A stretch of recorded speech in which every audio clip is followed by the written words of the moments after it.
Hello friends, welcome to Arya Socio Academy. Please like, share and subscribe my channel and also press bell icon. Hello friends, welcome to Arya socio academy. आज का topic है Durkheim. हम लोग Durkheim के बारे में पढ़ेंगे कि उन्होंने क्या क्या सिद्धांत दिए थे, कौन कौन सी थ्योरीज दी हैं, कौन कौन से कॉन्सेप्ट्स दिए हैं, उसके बारे में हम लोगों को यहाँ जानना है। इसके पहले हम लोगों ने पाश्चात्य विचारकों में अगस्ट काम्ट और स्पेंसर महोदय को देख लिया है। आप उसे वीडियो पे देख सकते हैं। चलिए, दुर्खीम को स्टार्ट करने से पहले उनके कुछ जो रिलेटेड ऑब्जेक्टिव्स हैं उन चीज़ों को हम लोग यहाँ देख लें, जो मुख्य रूप से परीक्षा की दृष्टि से बहुत ही उपयोगी है और इससे बार बार इस तरह के क्वेश्चंस बनते हैं। तो यहाँ देख ले, पहला पॉइंट क्या है, दुर्खीम को काम्ट का उत्तराधिकारी माना जाता है। क्वेश्चन होता है कि दुर्खीम काम्ट के उत्तराधिकारी किसे कहते हैं, कौन है, तो यहाँ हमारा आंसर होगा दुर्खीम। दुर्खीम को काम्ट का उत्तराधिकारी माना जाता है। दूसरा पॉइंट है, वह वैषयिकता और वैज्ञानिकता को समाजशास्त्र की अध्ययन पद्धति के केंद्रीय तत्व मानते हैं। मतलब कि समाजशास्त्र को वो एक विज्ञान के रूप में मानते थे। समाजशास्त्र को वैज्ञानिक बनाने के लिए उन्होंने सामाजिक तथ्य की अवधारणा दी है। सामाजिक जितनी घटनाएं हैं उनको क्या है, एक तथ्य के रूप में हमें उसे देखना चाहिए। तो इसलिए वो समाजशास्त्र के अध्ययन के लिए क्या करते हैं, अध्ययन पद्धति में क्या होना चाहिए, वैषयिकता और वैज्ञानिकता होनी चाहिए। वैज्ञानिकता मतलब किसी भी चीज को हम क्या है, जब हम व्यवस्थित क्रम से, जब उसको साइंटिफिक वे में जब हम किसी चीज का अध्ययन करते हैं तो वो क्या है, वैज्ञानिकता होती है। उसमें किसी चीज के रहस्यों को जानना, उसका व्यवस्थित क्रम अध्ययन करना, ये वैज्ञानिकता है।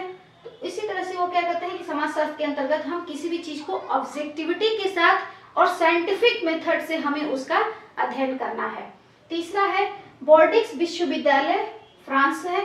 फ्रांस में बोर्डिक्स विश्वविद्यालय है जहाँ वो शिक्षा शास्त्र तथा समाजशास्त्र पढ़ाते थे। इस विश्वविद्यालय में 12 वर्षों के बाद उन्होंने अध्यक्ष पद को ग्रहण किया था।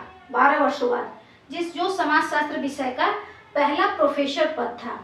प्रोफेसर पद, समाजशास्त्र का पहला प्रोफेसर पद, ये इसलिए दुर्खीम को समाजशास्त्र का प्रथम प्रोफेसर कहा जाता है। यहाँ एक ऑब्जेक्टिव आपको मिल गया कि समाजशास्त्र के प्रथम प्रोफेसर कौन हुए, दुर्खीम महोदय हैं। ये किस विश्वविद्यालय से संबंधित है, बोर्डिक्स विश्वविद्यालय से। बोर्डिक्स विद्यालय कहाँ है, फ्रांस में है। तो ये कब प्रोफेसर पद इन्होंने ग्रहण किया, 1887। इस तरह से कई सारे ऑब्जेक्टिव्स यहाँ आपको मिल गए। समाजशास्त्र का प्रथम प्रोफेसर दुर्खीम महोदय को जाना जाता है। यहाँ है, काम्ट और दुर्खीम का प्रत्यक्षवाद एक समान था। अर्थात कि दुर्खीम ने भी क्या है, प्रत्यक्षवाद को अपनाया। काम्ट ने जिस तरह से प्रत्यक्षवाद को अपनाया था उसी तरह से दुर्खीम महोदय ने भी प्रत्यक्षवाद को अपनाया। जिस तरह से काम्ट महोदय चाहते थे कि जिस तरह से प्राकृतिक विज्ञान होते हैं उसके नियम होते हैं, उसी तरह से हमें समाजशास्त्र में भी नियमों को बनाना है, समाजशास्त्र को भी वैज्ञानिक बनाना है। तो ये क्या है, काम्ट और दुर्खीम का प्रत्यक्षवाद एक समान था। अगला पॉइंट है, 1893 में उन्होंने पीएचडी की। दुर्खीम महोदय की पीएचडी 1893 में है।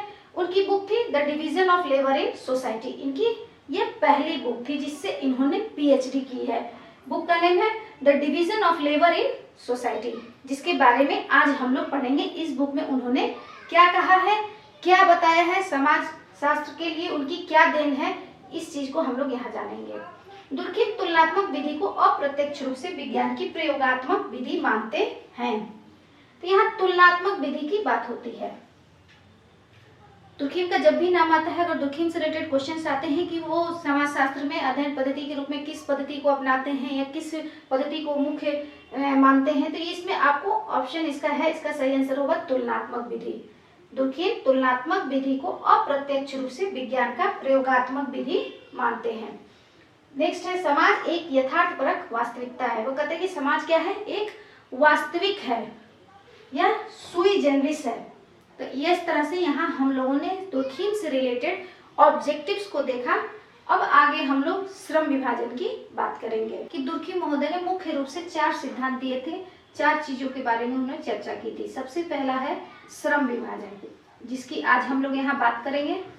ये श्रम जिस पे इन्होंने पीएचडी की है। और दूसरा है इनका सामाजिक तथ्य। कहते हैं कि समाजशास्त्र के अध्ययन में सामाजिक तथ्य के प्रयोग की बात करते हैं। तीसरा है इनका आत्महत्या का सिद्धांत, आत्महत्या का ये सिद्धांत देते हैं। और चौथा इनका है और समाज, यह धर्म का समाजशास्त्रीय विवरण देते हैं, धर्म का प्रारंभिक स्वरूप बताते हैं। तो यहाँ मुख्य रूप से दुर्खिम की हमें 4 सिद्धांतों का अध्ययन करना है, श्रम विभाजन, सामाजिक तथ्य, आत्महत्या और धर्म। तो यहाँ मुख्य रूप से 4 बातें जो हम लोग को जानना है। आज का टॉपिक है श्रम विभाजन, जिसकी आज हम लोग यहाँ डिस्कस करेंगे। तो ये टॉपिक आज आपका यहाँ पढ़ने वाले हैं हम लोग, श्रम विभाजन। चलिए शुरू करते हैं। दुर्खिम के श्रम विभाजन की यहाँ हम लोग अब चर्चा करते हैं। देखिए, श्रम विभाजन में दुर्खिम महोदय ने श्रम विभाजन का प्रकार्यवादी और सामाजिक एकता के रूप में विश्लेषण किया है। किस तरह से यह समाज के रूप में समाज में प्रकार्य करता है और सामाजिक एकता को बनाने में सहायक होता है, इस चीज की इन्होंने यहाँ व्याख्या की है। इनका केंद्रीय विषय है श्रम विभाजन के अंतर्गत वो व्यक्ति और समाज के संबंधों को देखते हैं। इसके पहले श्रम विभाजन इन्होंने किस बुक में बताई है? इनकी बुक है division of labour, division of labour in society.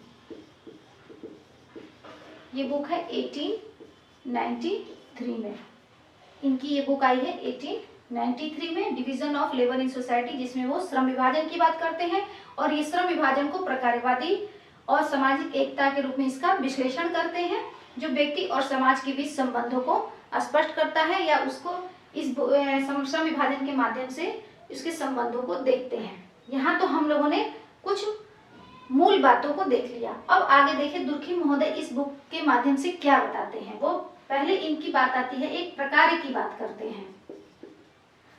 प्रकार्य क्या होता है? प्रकार्य का तात्पर्य वैसा कार्य जो किसी व्यवस्था में सकारात्मक योगदान देता है, उसे हम प्रकार्य करते हैं। तो दुर्खिम महोदय यहाँ श्रम विभाजन का क्या है? प्रकार्यवादी, अर्थात ये समाज में किस तरह से सकारात्मक योगदान है उस चीज की यहाँ व्याख्या करते हैं। तो पहले वो प्रकार्य को 2 भागों में बांटते हैं। एक है गति व्यवस्था और दूसरा है आवश्यकता पूर्ति।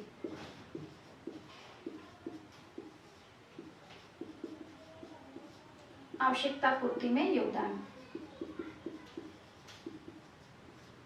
गति व्यवस्था में वो गतिविधि को देखते हैं कि जो भी समाज में जो एक होते हैं कि गतिविधियां चलती रहती हैं। तो जैसे आपको एग्जाम्पल यहाँ हो गए, रोटी बनाना, हथकरघा चलाना इत्यादि। आवश्यकता पूर्ति में ये कहते हैं कि जिस तरह से, जैसे एग्जाम्पल आप यहाँ ले लें, श्वसन तंत्र, रेस्पिरेटरी ऑर्गन या रेस्पिरेटरी सिस्टम या डाइजेस्टिव सिस्टम ले लें, इन सब का क्या क्या है? ब्रीथिंग करते हैं, ये डाइजेस्ट करते हैं भोजन को, लेकिन इन सब के माध्यम से वो क्या है? शरीर की आवश्यकताओं की पूर्ति करते हैं। अर्थात इसी तरह से इन्होंने श्रम विभाजन को समाज की आवश्यकताओं की पूर्ति में क्या योगदान है श्रम विभाजन का, इसकी यहाँ इन्होंने चर्चा की है। जिस प्रकार समाज रूपी शरीर की सारी आवश्यकताओं को किस तरह से श्रम विभाजन पूरा करता है, उसकी यहाँ हम लोग बात करेंगे। दुर्खिम महोदय आगे बताते हैं कि समाज है, परिवर्तन कैसे आता है। इन्होंने बताया कि समाज में परिवर्तन जनसंख्या वृद्धि से आता है।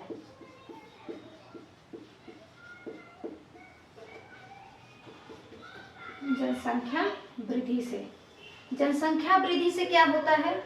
जनसंख्या वृद्धि से भौतिक घनत्व बढ़ता है। भौतिक घनत्व बढ़ता है।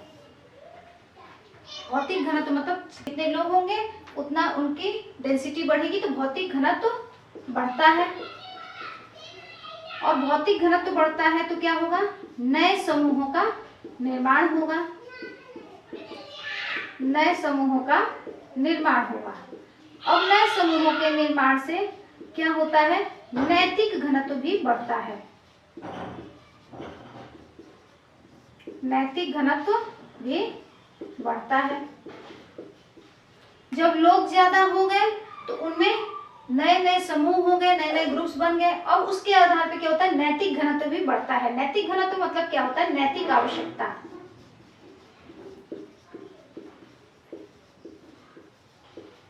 नैतिक आवश्यकता का मतलब होता है समाज की जो आवश्यकताएं हैं, समाज की जो आवश्यकताएं हैं और सामाजिक एकता को बनाए रखने के लिए हमें जिस चीज की आवश्यकता होगी उसे ही हम कहते हैं नैतिक आवश्यकता या नैतिक घनत्व। जब भौतिक घनत्व बढ़ेगा उसी अनुपात में नैतिक घनत्व भी बढ़ता है। तो आवश्यकताएं और जितनी समाज की आवश्यकताएं हैं जो, और सामाजिक एकता को बनाए रखने के लिए और इनकी पूर्ति के लिए क्या होता है, इनकी पूर्ति के लिए श्रम विभाजन होता है।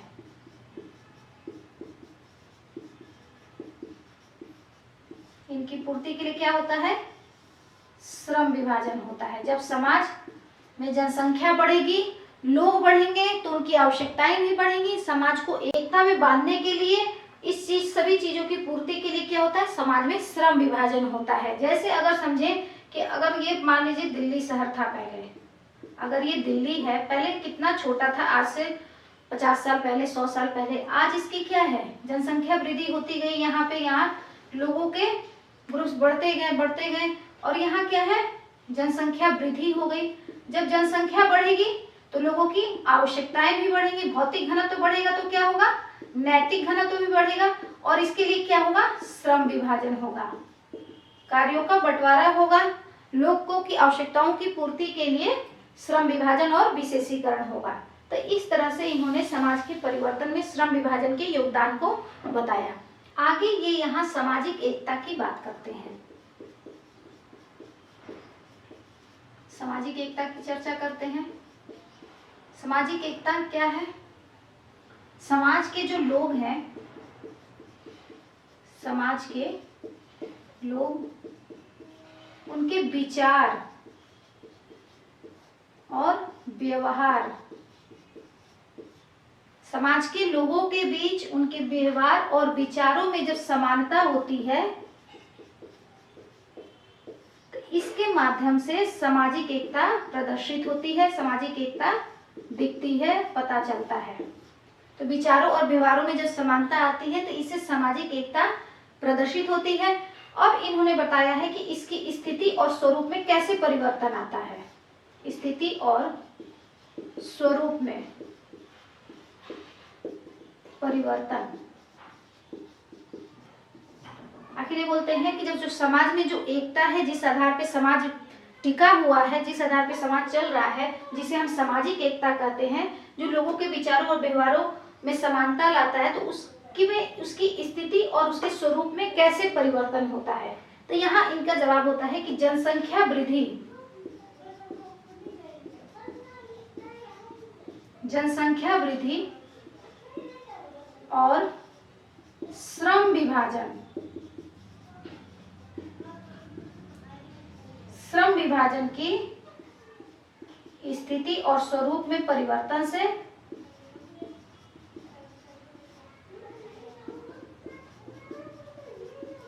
स्थिति और स्वरूप में परिवर्तन से क्या होता है, समाज की जो एकता है, सामाजिक एकता है, उसमें भी परिवर्तन आता है। यहाँ क्या है, जनसंख्या वृद्धि और श्रम विभाजन को उन्होंने कारण माना जो समाज की एकता में परिवर्तन का कारण आता है। इस परिवर्तन के आधार पर उन्होंने समाज को एकता को दो भागों में बांटा है। पहला है इनका यांत्रिक एकता और दूसरा है इनका सावयवी एकता।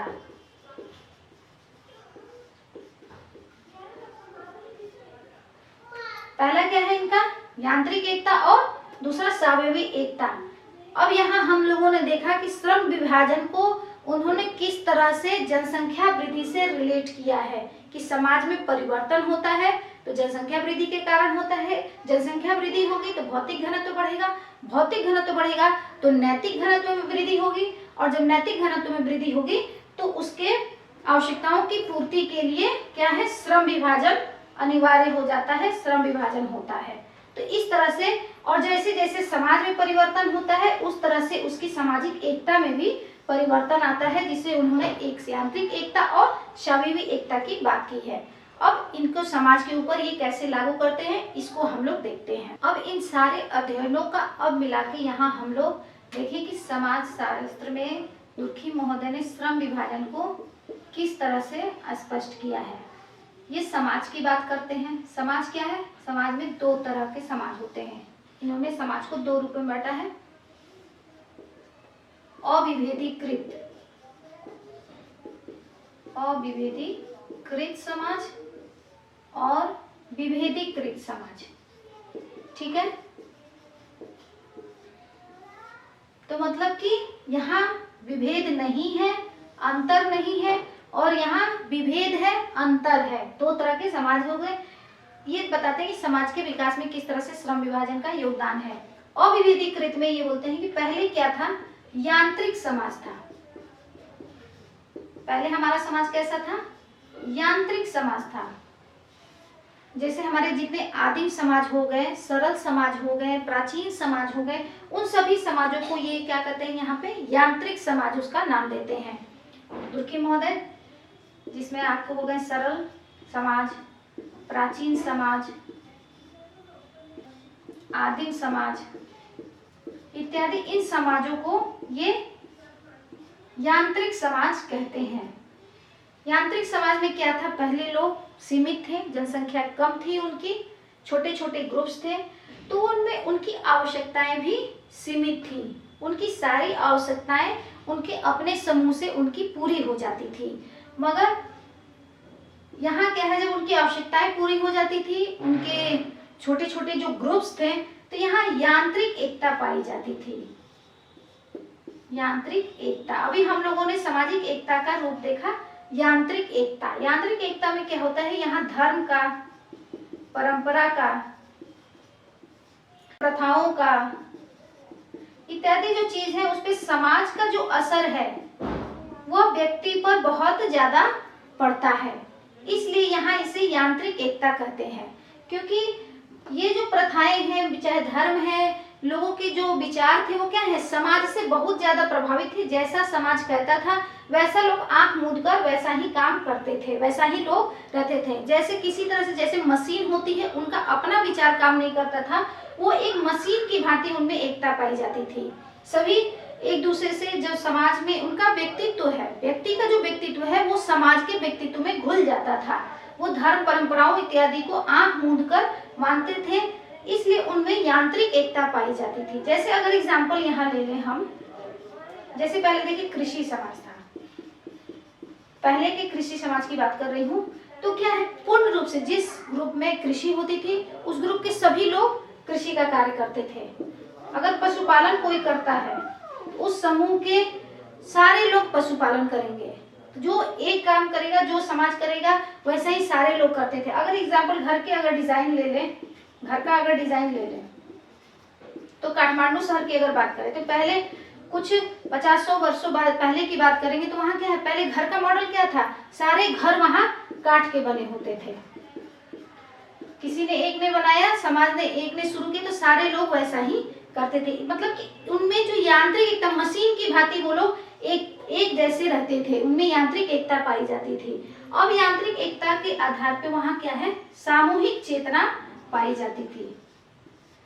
सामूहिक चेतना, क्योंकि यहाँ इन लोगों का जो संबंध था लोगों के प्रति, वो प्रत्यक्ष संबंध था, आमने सामने का संबंध था।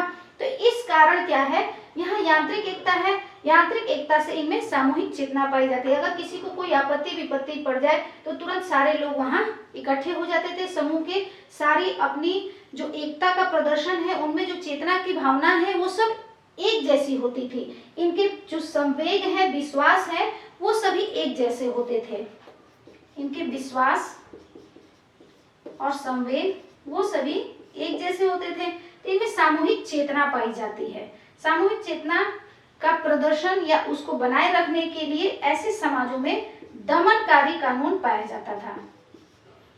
दमनकारी कानून, दमनकारी कानून का मतलब है कि इस तरह के समाज में जब कभी अपराध होता था तो वो अपराध किसी व्यक्ति का न मान के पूरे समाज के प्रति अपराध माना जाता था, और जिसको दंड स्वरूप समाज की क्षतिपूर्ति करने की बात होती थी कि समाज में जो भी क्षति हुई है समाज की, उसको आपको पूरा करना पड़ेगा, दंड स्वरूप उसे समाज की क्षतिपूर्ति करना होता था। जैसे हम यहाँ क्या होता था, आंख के बदले आंख,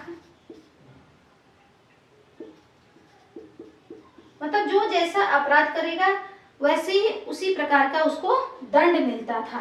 तो यहाँ दमनकारी कानून होता था और इस आधार पे वहां सामूहिक एकीकरण होता था। इस तरह से वहां सामूहिक एकीकरण बनता था।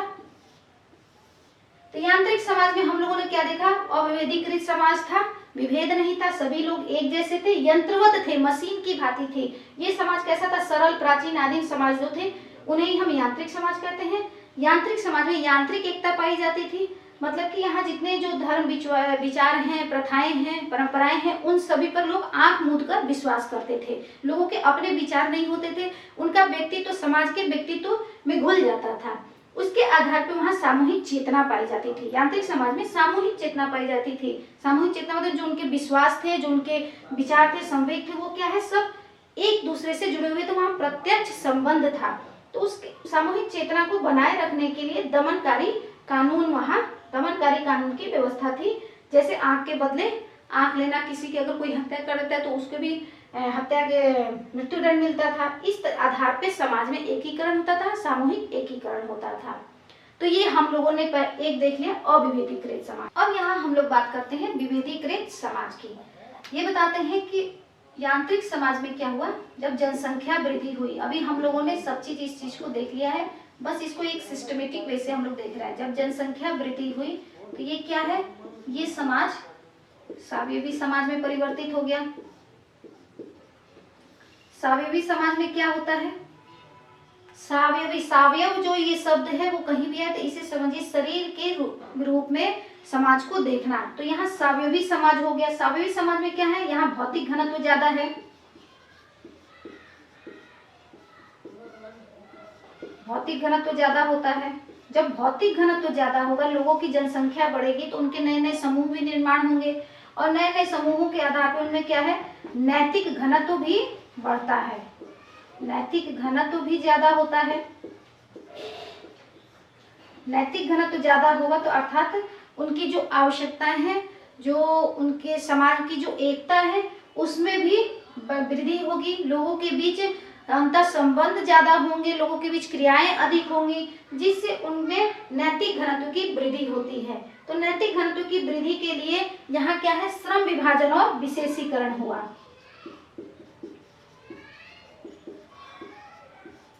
श्रम विभाजन और विशेषीकरण हुआ।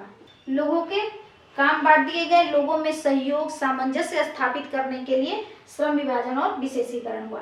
अब श्रम विभाजन और विशेषीकरण से क्या हुआ, स्वावयवी एकता उत्पन्न हुई।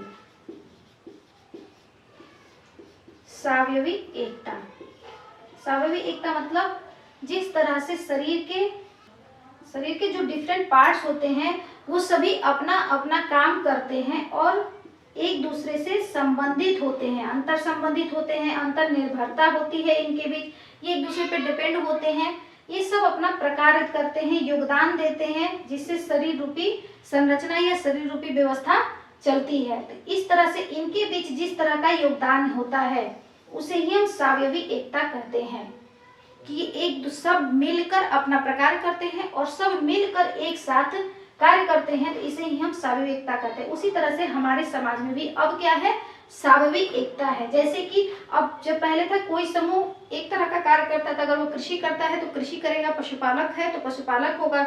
लेकिन अब क्या है, अगर आज के किसी गांव में चले जाएं तो वहीं कोई व्यवसायी होता है, कोई कृषि कार्य करता है, कोई वहां आपको नौकरी कर रहा है, कोई पशुपालन कर रहा है। तो इस तरह से एक ही समाज में कई तरह के कार्य बट गए। एक ही समाज में क्या है, कई तरह के कार्य बट गए और इन कार्यों का काम क्या है, इस तरह से एक दूसरे पे लोग डिपेंड हैं और इस डिपेंडेंसी से जो एकता उत्पन्न हो रही है वो क्या है, स्वावयवी एकता है। इसे इन्होंने कहा कि अविभेदीकृत और स्वावयवी समाज, इसलिए इन्होंने नाम दिया। और इसमें जो एकता पाई जाती है वो स्वावयवी एकता है। इनमें स्वाभाविक एकता सामूहिक प्रतिनिधानों के माध्यम से बनी रहती है। सामूहिक प्रतिनिधान होते हैं जो इनकी एकता का प्रतिनिधित्व करते हैं। जैसे आप एग्जाम्पल ले लें, हमारा तिरंगा है, हमारे अंदर क्या है, एकता की भावना है। इस तिरंगा को लेकर कोई वस्तु, कोई विचार, कोई तत्व, कोई भी घटनाएं, या फिर जैसे आपका 26 जनवरी हो गई, तो ये सभी क्या है, हमें एकता के सूत्र में बांधती है, जिसे हम सामूहिक प्रतिनिधान कहते हैं। तो ये स्वाभाविक एकता सामूहिक प्रतिनिधान के माध्यम से होती है। यहाँ दमनकारी कानून है और यहाँ प्रतिकारी कानून पाया जाता है। स्वाभाविक समाज में प्रतिकारी कानून पाया जाता है, अर्थात पहले जो अपराध होते थे वो समाज के प्रति माने जाते थे, लेकिन अब यहाँ जो अपराध होते हैं, जो स्वाभाविक समाज में अपराध होते हैं, वो समाज के प्रति न मान के किसी व्यक्ति के प्रति माना जाता है। जैसे हम कोई भी केस करते हैं, कोई FIR करते हैं, तो क्या किसी व्यक्ति के प्रति करते हैं।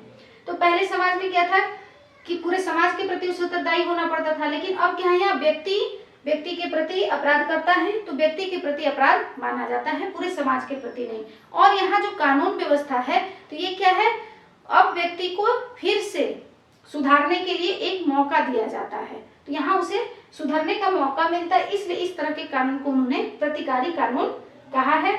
और इस प्रतिकारी कानून और स्वाभाविक एकता के कारण यहाँ ऐसे समाज में सामूहिक एकीकरण होता है।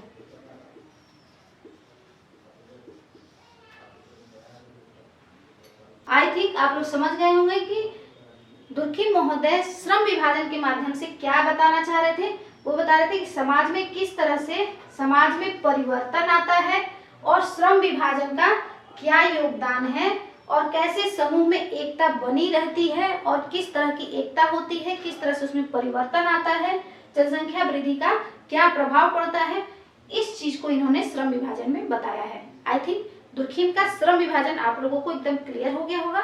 थैंक यू, धन्यवाद। Hello friends, welcome to Arya socio academy. Please like, share and subscribe my channel and also press bell icon.